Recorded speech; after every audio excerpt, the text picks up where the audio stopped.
approach. Do you see an administration on the same page here to tackle this? Do you have clarity on the approach? I don't have clarity, and I'm concerned that the White House doesn't have a unified strategy here. It's clear thus far that the White House's overarching strategy is to use bluster and bombast to secure the greatest possible negotiating position. But the concern is that they're using live ammo here, and that there is a deadline for these Section 301 tariff actions. There's going to be a very lively and I think contentious public comment period. Meanwhile, everyone in the world is trying to figure out what the economy is going to look like if China does escalate this back and forth. Isaac, what we have on the table at the moment is a set of proposals from both sides, and then an extra layer. We have some considerations for another set of proposals and this 60-day discussion period. And Isaac, I'm still not clear on what happens after 60 days. What happens after 60 days?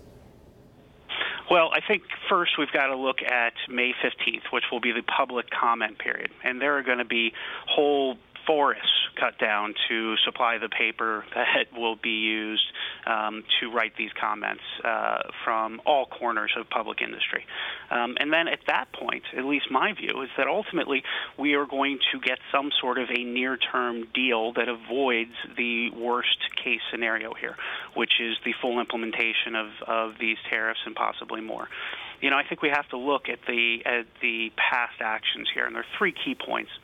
One is that the aluminum and steel tariffs were originally going to have no exemptions, and now they are riddled with exemptions.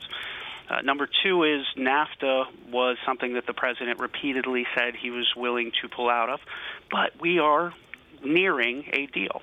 And thirdly, there is serious, palpable pressure from within the Republican Party, especially when it comes to the Farm Belt Republicans. Yeah. And so I think those three things together are going to get us to a place where it's effectively just returning to some sort of trade detente with China. Isaac Boltansky, great to catch up with you. Michael Shaoul, just quickly, we'll continue this conversation in a moment. But on this particular topic on Nafta, do you think that's the way to think about the current situation with the United States and China? I do, because it's the best guide of how this administration works in practice. It's extremely chaotic in terms of its communication.